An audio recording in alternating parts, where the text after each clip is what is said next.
Este es el último capítulo de esta primera serie cronológica, dedicado a la figura de Alexandre y a la importancia histórica de su legado.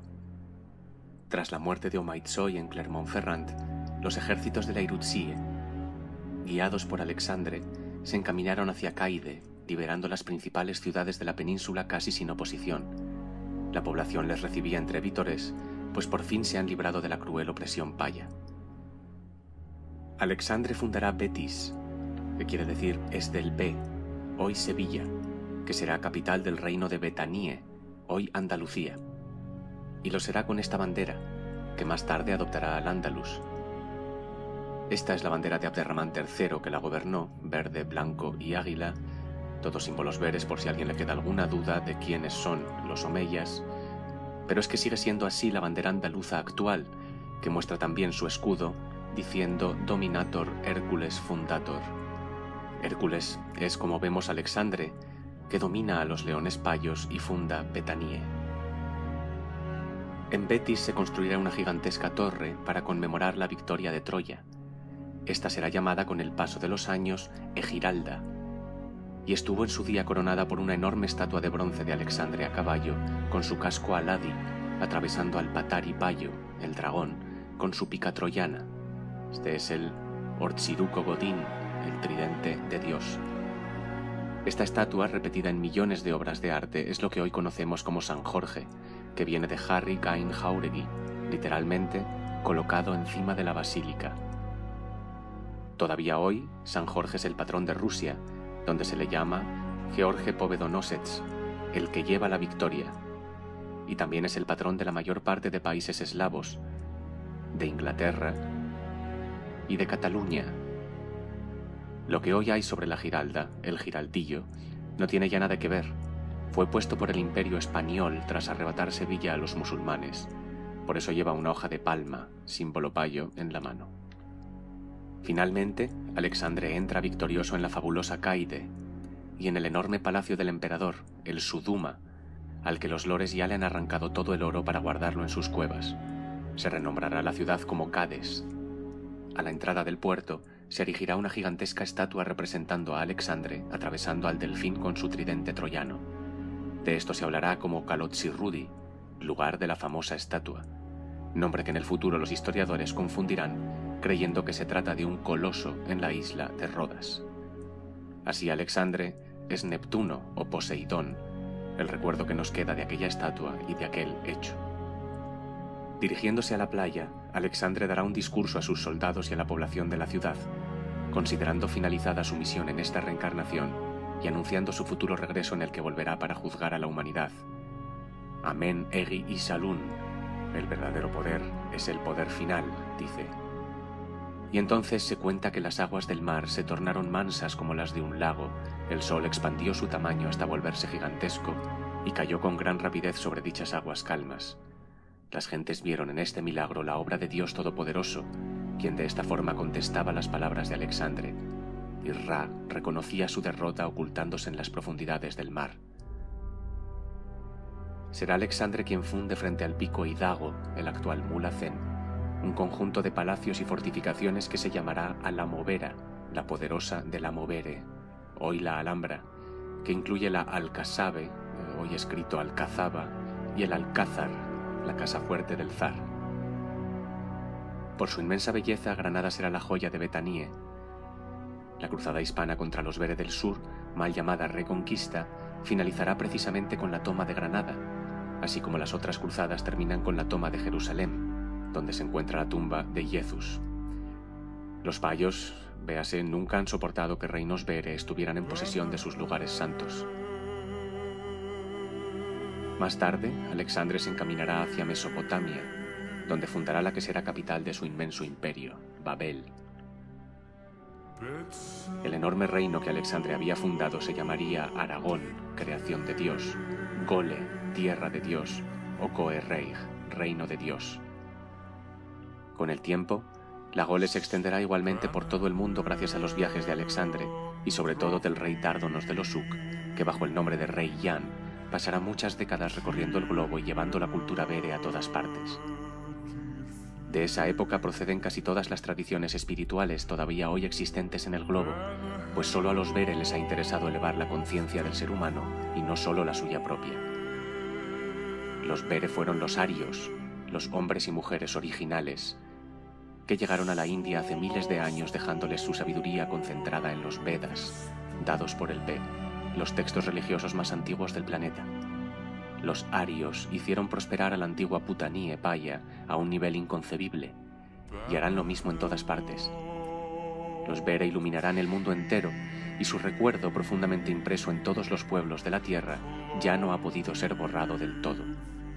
La tradición Bere se encuentra en el corazón de todas las religiones. Quetzalcóatl en América, Krishna y Buda en la India, Zoroastro en Persia, Lao Tse en China, Jesucristo en Occidente. Todo esto es real. El ser humano tiene el potencial de llegar a ser infinitamente más de lo que es por su propia voluntad autocreadora. Ahora podemos entender por qué los payos son paganos, porque no creen en la capacidad creativa del propio ser humano. Ellos solo adoran a la fuerza divina que los creó, Sol Ra. Y sí, Ra nos da la vida, pero es solo a través de Ko que aprendemos a vivir. Esto nos dice Eleazar en la Bibele, pero es que también nos lo dice el propio Alejandro Magno en la historia oficial, que a su padre, el Pa, le debe la vida. Sin embargo, el vivir bien se lo debe a su maestro. Su maestro es Dios Todopoderoso, el hombre que se ha autocreado, autoelevado, Jaungoiko. Pese a los numerosos intentos de sus enemigos, la figura de Alexandre nunca ha podido ser borrada de la historia. Son innumerables los mitos y leyendas antiguos que se refieren a él o a su gesta. Es así, por ejemplo, que de la destrucción del templo de Delfos hacia el año 600 a.C., solo se salvó el mito del dios Apolo matando a la serpiente Pitón, que había sobrevivido al diluvio y guardaba el oráculo. Apolo es Alexandre, que mató a la Paitón, el segundo imperio payo, que efectivamente había sobrevivido al diluvio. Hemos dicho que Alexandre también es Heracles para los griegos, o Hércules para los romanos, un semidios que persigue la inmortalidad. Hércules, ya de niño, vence a 2 serpientes mandadas por Hera para matarlo, y más tarde, entre sus 12 trabajos, ha de matar a un león, el león de Nemea, a una hidra de 7 cabezas de serpiente, y ha de capturar al toro de Creta, además de robar los toros y vacas rojas de Gerión en Cádiz, como ya dijimos en el anterior capítulo. Curioso que la leyenda oficial de Alejandro Magno también nos lo presenta de bebé agarrando a una serpiente que se iba a colar en su cuna por el cuello, pues Alejandro Magno, se nos dice, admiraba profundamente a Heracles. Al igual que Julio César, lo que todos ellos admiran es la capacidad de la luz apolínea de imponerse sobre la serpiente del caos material. Estos son los principios eternos que hay detrás de estos mitos. También de Grecia procede el mito del Minotauro, a quien se hacían sacrificios de doncellas en Cnosos. El héroe Teseo habrá de internarse en el laberinto payo para derrotarlo y acabar con los sacrificios, y sale de ahí gracias al amor de Ariadna, el hilo que le tiende. La perdida gesta de los Bere se recuerda también en la leyenda de Jasón y el bello cino de oro. El bello cino es un carnero de oro celestial, un Be, muerto y perdido en tierras lejanas, colgando de un roble y vigilado por una serpiente y 2 toros. El carnero ha de ser recuperado para que Jasón, que quiere decir buen propietario en el Engoa, pueda reinar y así retorne la prosperidad a Grecia. El bello cino se encuentra en la Cólquide, ese reino al este del Mar Negro que también se llamaba Iberia en el pasado, la Iberia Oriental. Jasón construye una nave para viajar a la Cólquide, a la que llama Argos, fundamento de Dios, y marcha a derrotar al dragón y a los toros para recuperar al Be de oro celestial. La leyenda medieval artúrica también hace referencia a Alexandre. Arturo, en el Engoa, quiere decir fuerte fundamento, y lleva la paz y la prosperidad a Beretania, la tierra de los Bere, portando a Excaliburu, que quiere decir es el jefe del lugar. Arranca a Excalibur directamente de la tierra, la piedra, o del agua, la dama del lago. En Camelot, el lugar reposo de Dios, se reúne en mesa redonda, sin jerarquías, con sus caballeros. está casado con Ginebra, Genevere, la gente Bere, pues es a esa gente a la que sirve. Más tarde Arturo buscará el Santo Grial, la sangre real, es decir, la gens Bere, con quien está indisolublemente unido. El rey y su gente son lo mismo, dice la leyenda. Así, un rey Bere no actúa en servicio propio, actúa para el bien de su mundo. Ese es el origen de los códigos de caballería, y esa es la distinción entre materia y espíritu, entre payos y beres. El faraón solamente actúa en servicio propio, mientras que el zar solamente actúa en servicio ajeno. Todos estos mitos y leyendas del pasado son anzuelos luminosos tendidos sobre la laguna estigia del olvido que corre en las profundidades del infierno. Anzuelos capaces de enganchar a las almas perdidas que hoy vagan sin esperanza, hundidas en la ignorancia y el sufrimiento, y de elevarlas sobre esta perdición, de sacarlas de la corriente infernal. Gracias a Alexandre, los Bere dejaron esa impronta en todas partes en el planeta.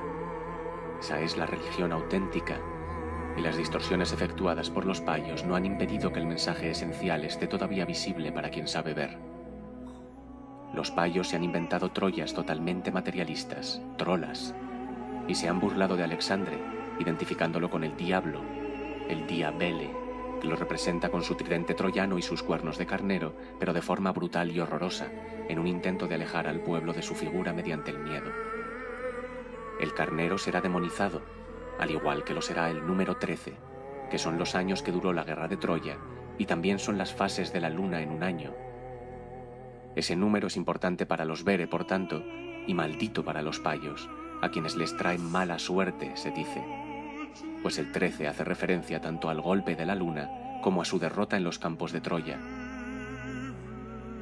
Nos cuenta hoy Oliver Stone que Alejandro Magno pertenecía a un pueblo militarista, Macedonia, cuya única virtud era la violencia, y que al llegar a Oriente se dejó cautivar por una cultura más profunda, la del Este. Profunda porque hacía orgías y disfrutaba de los placeres de la vida.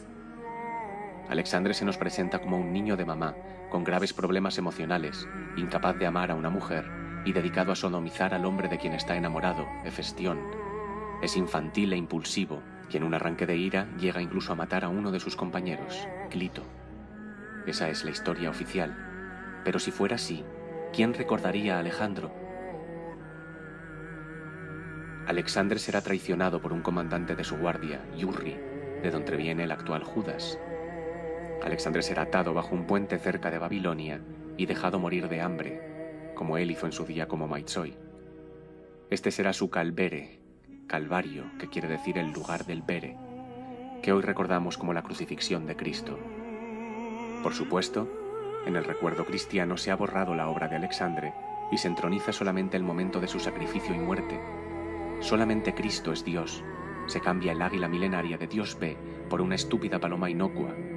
Se enseña al rebaño a aceptar su desgracia poniendo la otra mejilla, y se persigue y mata a cualquiera que se libere y trate de liberar a otros, como hicieron por ejemplo Santa Teresa de Jesús y San Juan de la Cruz en su día. Ambos fueron perseguidos por la Inquisición, al igual que todos los místicos, alquimistas y magos que a lo largo de la historia han encontrado el Grial. La clave de la doctrina de la Iglesia Católica es que nadie puede iluminarse por sí mismo, solo Jesucristo lo hizo.